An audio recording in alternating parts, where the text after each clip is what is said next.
ओशो ओशो एक बहुत ही कंट्रोवर्शियल गुरु सेंट इस प्लेनेट पे आए 1931 से लेके 1991 तक। बहुत सारे प्रवचन किए, बहुत सारे किताबें लिखी, बुक्स लिखी और लोग उसको अपनी इच्छा अनुसार ढाल के पढ़ लेते हैं, समझ लेते हैं। ओशो को समझना कोई आसान काम नहीं है। मेरी नज़र में ओशो एक आधे भरे हुए पानी के गिलास की तरह है, जिसे लोग कहते हैं आधा भरा हुआ, कोई कहेगा आधा खाली गिलास। क्यों? क्योंकि हर इंसान अपनी मर्जी के अनुसार कहता है, जबकि ओशो अपने आप में एक संपूर्ण आचार्य रजनीश थे। अपने 1974 प्रवास के दौरान, जो कि श्रीनगर में था, डल लेक के पास, बहुत सारे उन्होंने प्रवचन दिए, स्पीचेस दी। मेरे पास कुछ रिकॉर्डिंग्स हैं वो जो इतनी अच्छी क्वालिटी की नहीं है जो मैं यहाँ पे अपलोड करूँ और आप इजीली समझ लें, इसीलिए मैं पहले उनको ट्रांसलेट कर रहा हूँ, ताकि जब मेरे अप्रूवल आ जाए और मैं उसको अपलोड करूँ, आप उनकी आवाज़ का आनंद उठा सकें। वहाँ उन्होंने जो स्पीचेस दी, उसमें से एक टेल है जिसका नाम है दिया तले अंधेरा। उसी के दौरान, प्रवास के दौरान जो स्पीचेस हैं मैं आपसे शेयर कर रहा हूँ कि एक दिन कहते हैं कि रूमी ने एक गीत में कहा है, प्रेसी के द्वार पर किसी ने दस्तक दी, भीतर से आवाज आई कौन है? जो द्वार के बाहर खड़ा था उसने कहा मैं हूँ। प्रत्युत्तर में उससे सुनाई पड़ा, ये घर मैं और तू दो को नहीं संभाल सकता, और द्वार बंद ही रहा। प्रेमी तब जंगल चला गया, तब उसने तप किया, उपवास किए, प्रार्थनाएं की। बहुत चांदों के बाद वह लौटा और दोबारा उसने द्वार खटखटाया और फिर वही प्रश्न, बाहर कौन है? पर इस बार द्वार खुल गए, क्योंकि उसका उत्तर दूसरा था। उसने कहा था तू ही है। भगवान मेवलाना रूमी के इस गीत में निहित संदेश को समझाने की कृपा करें। ये वाक्य, ये शब्द उनके एक अनुयायी ने उनसे कहे। तो आचार्य रजनीश कहते हैं कि अहंकार जीवन की मूलभूत समस्या है, और इस मूलभूत समस्या का समाधान है प्रेम। इस बौद्ध कथा में दोनों है, मनुष्य की समस्या भी और मनुष्य के लिए समाधान भी। पहले अहंकार को समझें। बच्चा पैदा होता है तब कोई अहंकार नहीं होता, उसे कोई बोध नहीं होता। मैं का बोध होता है, अस्तित्व का बोध होता है, हूं का, मैं हूं, एक ऐसा बोध नहीं होता। सिर्फ हूं ऐसा बोध होता है। मैं लेकर कोई पैदा नहीं होता, लेकिन मैं जीवन की जरूरत है। बिना मैं के बच्चा बढ़ ना पाएगा। जरूरत ऐसी ही है जैसे बीज के चारों तरफ एक सख्त खोल की जरूरत होती है। खोल बीज नहीं है, बीज तो भीतर छिपा है, लेकिन एक खोल चाहिए जो इसकी रक्षा करे, अन्यथा बीज ठीक भूमि पाने के पहले ही नष्ट हो जाएगा और मर जाएगा। तो चारों तरफ एक सख्त खोल उसकी रक्षा करती है। रक्षक भक्षक भी हो सकते हैं। जो खोल रक्षा करती है वही खोल किसी दिन बाधा भी बन सकती है। जब हम बीज को बोएं और खोल इनकार कर दे कि अब मैं टूटूंगी नहीं, मैंने ही तुझे इतने दिनों तक बचाया, अब तू मुझे छोड़ता है, तो खोल जो कि जीवन की रक्षा करती है वही जीवन की हत्या हो जाएगी। अंकुर पैदा ना हो सकेगा। अंकुर पैदा तभी होगा जब खोल टूटे। इसलिए इस विरोधाभास को ठीक से समझ लें। खोल बचाती है, खोल मार सकती है। खोल बचाती है जब तक अंकुर को ठीक भूमि नहीं मिलती। ठीक भूमि मिलते ही खोल को टूट जाना चाहिए तो उसका काम पूर्ण हुआ। मनुष्य का अहंकार अनिवार्य है। बच्चे को अगर ख्याल ना हो कि मैं हूं, आगे से कैसे बचेगा? बाहर वर्षा होती होगी, कैसे भीतर आएगा? उसे पता ही ना चलेगा कि मैं भीग रहा हूं को तो कुछ भी भेद पता ना चलेगा, और वर्षा में और स्वयं में। हूं को तो कुछ भी भेद पता ना चलेगा, आग में और स्वयं में। हूं की तो कोई सीमा नहीं, हूं तो ब्रह्म स्वभाव है, वह असीम है।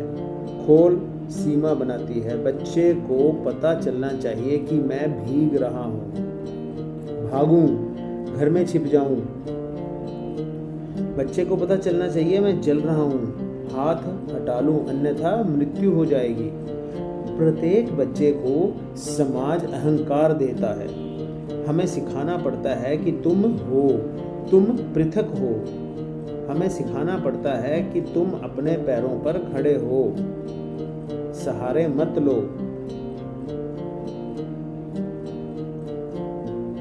अर्थ है जिस दिन उसने अपने अहंकार को बना लिया, शिक्षा से, संस्कार से, परीक्षाओं से और परीक्षाओं में प्रतिस्पर्धा से, जीत से, सफलता से, हम उसके अहंकार को भरते हैं ताकि अहंकार उसे बचाए।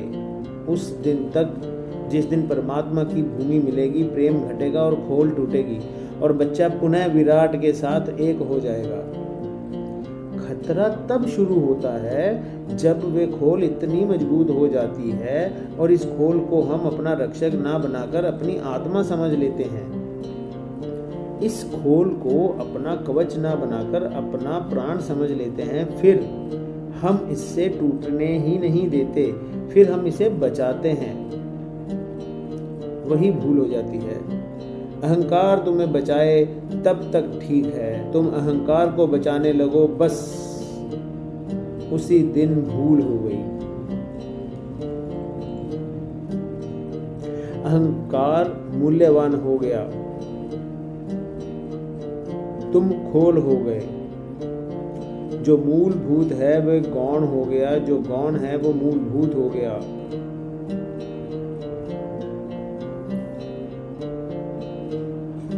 अगर मैं अहंकार इतना मजबूत हो जाए, यानी अगर मैं अहंकार इतना मजबूत हो जाए कि तुम उसे छोड़ ही ना पाओ, तो तुम प्रेम में सफल ना हो पाओगे। परमात्मा के प्रेम को तो छोड़ दो फिलहाल, साधारण जीवन के प्रेम में भी सफल ना हो पाओगे, क्योंकि वहां भी क्षण भर को मैं को छोड़ना पड़ेगा। तुम एक स्त्री को भी प्रेम ना कर पाओगे, एक पुरुष को भी प्रेम ना कर पाओगे, एक मित्र को भी प्रेम ना कर पाओगे, क्योंकि प्रेम तो वही द्वार खोलता है जहां तुम्हारा मैं नहीं हूं। इसलिए बहुत कम लोग हैं पृथ्वी पर जो प्रेम में सफल हो पाते हैं। वे कहते जरूर हैं, पति पत्नी से कहता है मैं तुझसे प्रेम करता हूं, पत्नी पति को कहती है, हजारों बार दोहराते हैं, लेकिन वे दोहराना भी सिर्फ इसी बात की खबर है कि प्रेम है नहीं, अन्यथा दोहराने की जरूरत ना थी। तो पति गहने लाएगा, आभूषण लाएगा, जवाहरात हीरे भेंट करेगा, लेकिन ये सब कचरा है, क्योंकि असली हीरा वे भेंट नहीं कर पाया। असली हीरा था प्रेम का, और असली हीरे की जगह वे कितने ही हीरे कोहिनूर ले आए तो भी परिपूर्ति ना होगी। पत्नी कितने ही पैर दबाए, कितना ही अच्छा भोजन बनाए, कितनी ही सेवा करे, लेकिन अगर हृदय का दान ना हुआ, अगर वे समर्पित ना हुई, अगर वे भूल गई, जैसे बूंद सागर में खो जाती है, ऐसा ना घटा तब कि पति परमात्मा हो जाए और वह उसमें लीन हो जाए, तब तक कुछ भी साथ ना देगा। तब तक दोनों खाली खाली रहेंगे। और ध्यान रहे, खाली बर्तन बड़ी आवाज करते हैं। खाली बर्तन इकट्ठे हो तो बड़ा कोलाहल होता है, भरा बर्तन चुप हो जाता है, खाली बर्तन कोलाहल करता है। आधा भरा बड़ा उपद्रव मचाता है।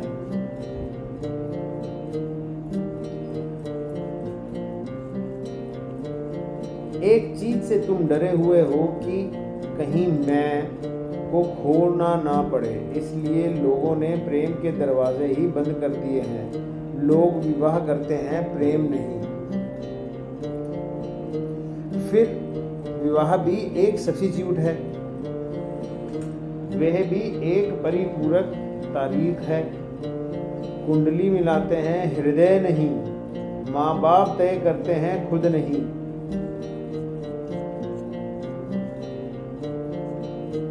कौन जाने प्रेम हो सके ना हो सके, सो मैं 99 लोगों के जीवन में तो हो ही नहीं पाता, इसलिए विवाह उचित है।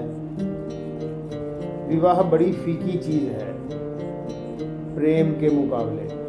खतरे कम हैं क्योंकि बिल्कुल नकली है। नकली के साथ खतरा कम होता है। असली में प्राण दांव पर लगे होते हैं, और अगर दांव ना लगा सके तो असली टूट जाए, नकली जारी रहेगा। दुनिया के कुशल और चालाक लोगों ने विवाह को खोजा। विवाह इस बात की तरकीब है कि तुम्हें अहंकार खोने की जरूरत नहीं। विवाह एक संस्था है, और प्रेम एक घटना है। विवाह समाज द्वारा नियोजित है, प्रेम परमात्मा द्वारा नियोजित है। प्रेम तुम्हारे हाथ में नहीं कि तुम कुछ कर सको। तुम प्रेम के लिए कोई योजना नहीं कर सकते हो। तुम इतना ही कर सकते हो कि बाधा मत बनो। प्रेम ऐसा है जैसे द्वार पर सूरज निकला हो। तुम सूरज को भीतर लाने के लिए कुछ भी नहीं कर सकते। इतना ही कर सकते हो कि द्वार बंद मत करो। खुला रहेगा तो सूरज भीतर आ जाएगा, लेकिन तुम पकड़कर, धक्के देकर, पोटली गठरी में बांधकर सूरज को भीतर नहीं ला सकते। द्वार खुला है तो हवा के झोंके भीतर आएंगे ही आएंगे। ज्यादा से ज्यादा इतना कर सकते हो तुम प्रेम के लिए कि अहंकार को बीच में खड़ा मत होने दो। फिर आएगा हवा का झोंका और तुम्हें बहा ले जाएगा। लेकिन उससे हम डरते हैं क्योंकि अहंकार को छोड़ने की हमारी क्षण भर की भी हिम्मत नहीं है। हम उसे जोर से पकड़े और जकड़े हैं कि हम ये भूल ही गए हैं कि हमारा उससे अलग होना भी कुछ है। तुमने कभी क्रोध किया होता है, किया नहीं जाता। तुमने जीवन में ऐसा महत्वपूर्ण क्या है जो किया हो? मैंने सुना है मुल्ला नसरुद्दीन का बहुत खस्ता हाल था, नौकरी नहीं मिलती थी, दफ्तर भटक चुका था। एक दिन गांव से तार आया कि पत्नी ने एक साथ 6 बच्चों को जन्म दिया। कोई और होता तो छाती पीट कर रोता, वैसे ही मुसीबत थी और 6 बच्चे। लेकिन मुल्ला नसरुद्दीन ने अपनी मूंछ पर ताव दिया, तार लिया और सीधा नौकरी दिलाने वाले दफ्तर में पहुंच गया। पहले तो डरता भी था, आज उसने पहरेदार की भी फिक्र नहीं की। भीतर जाके उसने अधिकारी से कहा कोई बड़ी तनख्वाह की नौकरी चाहिए। अधिकारी ने उसके फटे हाल देखे और बोला पुराने कपड़े, हो सकता है दिमाग खराब हो गया हो, मुसीबत में हो। तो पूछा क्या कर सकते हो, कार चला सकते हो? नसरुद्दीन ने कहा नहीं। तो क्या कर सकते हो, पहरेदारी कर सकते हो? नसरुद्दीन ने कहा नहीं। तो अफसर ने पूछा क्या करोगे, सामान बेचने का काम कर सकते हो, सेल्समैन का? नसरुद्दीन ने कहा नहीं। हैरान और थके हुए अधिकारी ने पूछा कि क्या कर सकते हो? नसरुद्दीन ने जेब से तार निकाला, कहा पढ़ लो, 6 बच्चों को एक साथ जन्म दे सकता हूँ। तुम्हारे हाथ में है ये 6 बच्चों को एक साथ जन्म देना, वे तुम्हारा कृत्य है। क्या ये तुम्हारा कृत्य है? लेकिन जो तुम्हारा कृत्य नहीं है, अहंकार उसका भी कर्ता बन जाता है। तुम तो ऐसा भी कहते हुए सुने जाते हो कि मैं सांस लेता हूं, इससे बड़ी झूठी बात क्या होगी। एक आदमी 100 साल का हो गया था। पत्रकार पहुंचे और उन्होंने पूछा कि जो लोग ज्यादा जीना चाहते हैं उनके लिए कोई संदेश। तो आदमी ने कहा बस सांस लेते रहो। सांस लेना तुम्हारे बस में है। जब भी आएगी सांस, तुम कैसे लोगे? सांस बाहर गई और वापस ना लौटी तो तुम क्या करोगे? सांस चल रही है, तुम ले नहीं रहे, तुम करता नहीं हो सांस के। तुम ज्यादा से ज्यादा दृष्टा हो सकते हो। जीवन का जो ठीक खोजेगा पाएगा, कर्ता तो कहीं भी नहीं है, दृष्टा ही है। कर्ता से अहंकार भरता है, दृष्टा से अहंकार टूटता है। लेकिन तुम देखते नहीं, तुम आंख बंद किए कर्ता बने हो। तुम सोचते हो सब तुम ही चला रहे हो। तुम ना होगे तो शायद सारी दुनिया रुक जाएगी। तुम्हारे होने पर जैसे सब जगत ठहरा हुआ है। तुम उस पर छिपकली की भांति हो जो छप्पर से अलग ही नहीं होती। इस छप्पर को मैं ही संभाले हूं। अहंकार एक संबंध में अंधा है और वह अंधापन ही उसका प्राण है। और वह ये है कि तुम्हारा जीवन एक सहज घटना है, ये कृतत्व नहीं है। तुमने किया क्या है, पैदा होने के लिए क्या किया, सांस चलने के लिए तुम क्या कर रहे हो, सब घट रहा है। और जो भी तुमने किया है वह बिल्कुल व्यर्थ है, जो भी सार्थक है वे अपने आप हो जाता है। तुम तो बेहोश भी पड़े रहो तो भी शरीर के सारे कृत्य भीतर गहरे में जारी रहते हैं।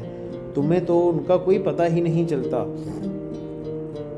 लेकिन जब हर चीज को उसके कर्ता बन जाते हो, ये प्राथमिक चरण में जरूरी है कि बच्चे को हम बताएं कि तू करता है। आधी जिंदगी अहंकार को बनाने में और आधी जिंदगी अहंकार को मिटाने में लगानी पड़ती है, तभी पूरे व्यक्ति का जन्म होता है।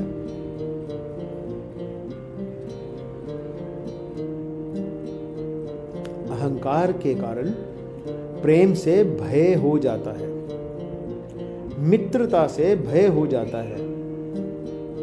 जहां भी समर्पण की जरूरत हो वहीं भय हो जाता है। इसलिए तुम सद्गुरु के पास भी नहीं पहुंच पाते, क्योंकि वह भी प्रेम की ही एक घटना है। वहां भी अहंकार छोड़ना पड़ेगा, वहां भी झुकना होगा। तो वहां तुम्हें अपने सिंहासन से नीचे उतरना होगा। तुमने जो राज मुकुट पहन रखे हैं वे उतार कर रख देने होंगे।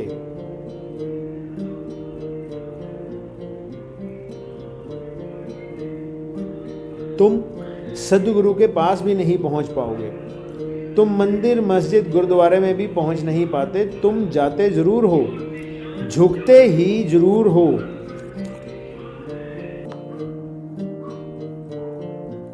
तुमने जो राज मुकुट पहन रखे हैं वे उतार कर रख देने होंगे। तुम्हें वहां दीन ना कुछ होकर प्रवेश मिलेगा। तुम सद्गुरु के पास भी नहीं पहुंच पाओगे। तुम झुकते ही नहीं। तुम्हें लगता है तुम झुके हो या झुक रहे हो, शरीर ही झुकता है। गौर से देखना, अहंकार तो बिल्कुल खड़ा रहता है। तुम भला हाथ जोड़कर मंदिर में खड़े होकर सिर झुका लेते हो, ये शारीरिक कृत्य है। इसके पीछे अहंकार वैसा ही खड़ा है जैसे सदा खड़ा था। मोहम्मद अपने एक संबंधी के लड़के को एक दिन मस्जिद ले गए। गर्मी के दिन थे और लोग देर से सोकर उठते थे और लोग सड़कों पर सोए हुए थे। जब वे सुबह की नमाज पढ़कर वापस लौटते थे तो उस लड़के ने, जो पहली दफे ही नमाज पढ़ने गया था, मोहम्मद ने कहा, हजरत, इन पापियों का क्या होगा, ये जो अभी तक सो रहे हैं और जिन्होंने सुबह की नमाज नहीं पढ़ी है। मोहम्मद ठिठक कर खड़े हो गए। उस लड़के ने, उन्होंने कुछ न कहा, उस लड़के से कुछ भी नहीं बोले। आकाश की तरफ मुंह उठाया और कहा, हे परमात्मा, मुझे नमाज फिर से पढ़नी पड़ेगी, इसके साथ मेरी नमाज खराब हो गई। उस लड़के से कहा, तू घर जा, मैं मस्जिद फिर जाऊं और कल से कृपा करके मेरे साथ ना आना। कल तक तू भी सोता था, वही अच्छा था। कम से कम तुझे ये ख्याल तो नहीं था कि तू पुण्यात्मा है और बाकी लोग पापी। यह एक नया अहंकार तेरे मन में पैदा हो गया और मैं कारणभूत हुआ, तो मुझे जाकर फिर नमाज पढ़नी है, परमात्मा से क्षमा मांगनी है कि मैंने गलती की जो इस लड़के को मस्जिद ले आया। जिसको तुम धार्मिक कहते हो वे और अकड़ से भर जाता है। एक बार एक चर्च में एक पादरी के ऊपर व्याख्यान देने को खड़ा हुआ। पादरी जो सत्य के ऊपर अपना ज्ञान दे रहा था, उसने कहा कि चर्च खचाखच भरी थी क्योंकि पादरी बहुत प्रसिद्ध था, दूर दूर तक उसका नाम था और इस गांव में पहली दफ़ा बोलने आया था। उसने कहा, इसके पहले कि मैं कुछ बोलूं, एक बात मुझे पूछनी है, और वह यह कि तुम में से मैथ्यू का 36वां अध्याय जिन लोगों ने पढ़ा हो वे अपना हाथ ऊपर उठा लें। एक आदमी को छोड़कर सबने हाथ ऊपर उठा लिया। उस पादरी ने अपना सिर ठोका और कहा कि ठीक है, अब मैं बोलना शुरू कर सकता हूँ, क्योंकि तुम ही लोग हो जिनके लिए सत्य के संबंध में कुछ सुनना जरूरी है। मैथ्यू का 36वां अध्याय जैसी कोई चीज है ही नहीं। जैसे कोई पूछे कि गीता का 20वां अध्याय पढ़ा और सब हाथ उठा दें, और गीता में 18वें अध्याय के बाद कोई अध्याय नहीं है। इन सारे लोगों ने हाथ क्यों उठा दिया? धार्मिक आदमी का अहंकार कि ऐसा कैसे हो सकता है कि मैंने और ना पढ़ा हो, और जब दूसरे हाथ उठा रहे हैं तो मैं कोई किसी से पीछे हूँ। पादरी नीचे उतरा और उसने कहा कि चकित तो मैं एक आदमी को देखकर हूँ जिसने हाथ नहीं उठाया। वे उसके पास गया, उसने कहा कि धन्यवाद, कम से कम एक आदमी तो ऐसा है यहाँ पे जो झूठ नहीं बोलता।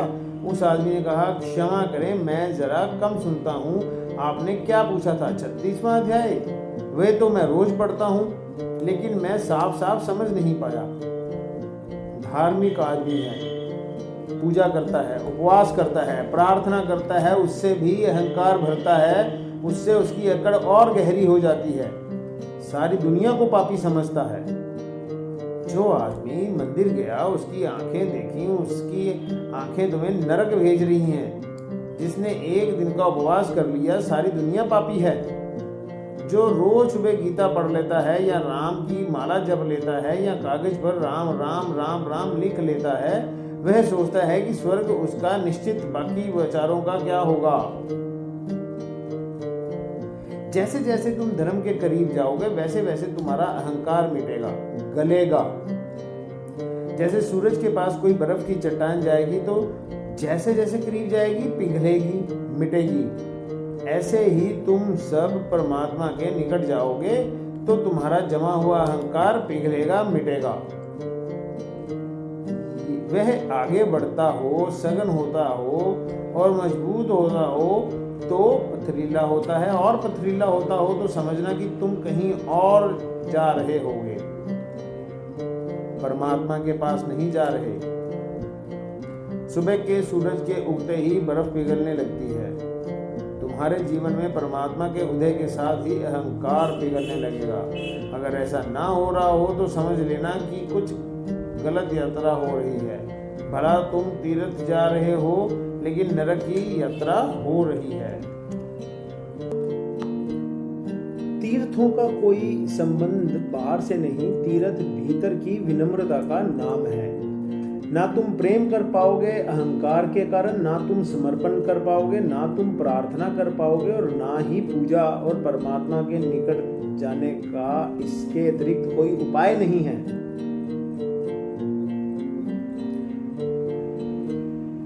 धार्मिक आदमी सोचता है कि वह किसी को प्रेम नहीं करता है क्योंकि वह मोह वगैरह से दूर है। प्रेम मोह है नहीं है, इसी सोच में है। मोह तो अहंकार की छाया है, प्रेम अहंकार का विनाश है। मोह और प्रेम एक दूसरे से बिल्कुल उल्टे हैं। मोह तो तुम कर सकते हो, अहंकार के रहते प्रेम ना कर सकोगे। लेकिन तथाकथित धार्मिक आदमी मोह और प्रेम को एक ही बना लेता है, फिर सुविधा हो जाती है, फिर वे प्रेम से बचता है, कहता है कि मोह से बच रहा हूँ, और बच नहीं रहा है, सिर्फ परमात्मा की तरफ जाने से बच रहा है, क्योंकि अहंकार और मजबूत होगा, अकड़ और बढ़ेगी। महात्माओं की अकड़ देखते हो, साधारण संसारी में भी वैसी अकड़ नहीं होती, और उनकी अकड़ और भी दया योग्य है, क्योंकि रस्सी जल गई और फिर भी अकड़ ना गई। अभी रस्सी जली नहीं है उनकी, उनमें अकड़ है, समझ में आती है। लेकिन जिनकी रस्सी जल गई, जो कहते हैं हम संसार छोड़ चुके, और उनमें फिर भी अकड़ बनी रहती है, उनकी अकड़ लेकिन एक बात का ख्याल रखना, अहंकार जीवन के प्रथम चरण में जरूरी है। संसार में तुम्हारी रक्षा के लिए आत्मरक्षा के कवच चाहिए। चारों तरफ संघर्ष है, जीवन प्रतिपल खतरे में है, और अगर तुम्हें मैं का भाव ना हो, मैं के भाव का अर्थ कि मैं पृथक हूं सबसे, ऐसी तुम्हारी प्रतीति ना हो तो तुम कैसे रक्षा करोगे? यह प्रतीति अत्यंत अनिवार्य है। तो यहाँ मैं थोड़ा सा विराम देता हूँ। इस प्रवचन का अगला भाग मैं अगले पॉडकास्ट में शेयर करूँगा, क्योंकि मैं खुद जब सुन रहा हूँ इसको तो मैं खुद उसमें रच रहा हूँ, अपने आप को उसके भीतर मैं फील कर रहा हूँ और वो आनंद लेने की मैं कोशिश कर रहा हूँ, और मैं चाहता हूँ आप भी उस आनंद की अनुभूति को समझें और उसको आप भी फील करें। तो अगले पॉडकास्ट में मैं इसका अगला भाग आपसे शेयर करूँगा। तब तक बने रहिएगा और जुड़े रहिएगा।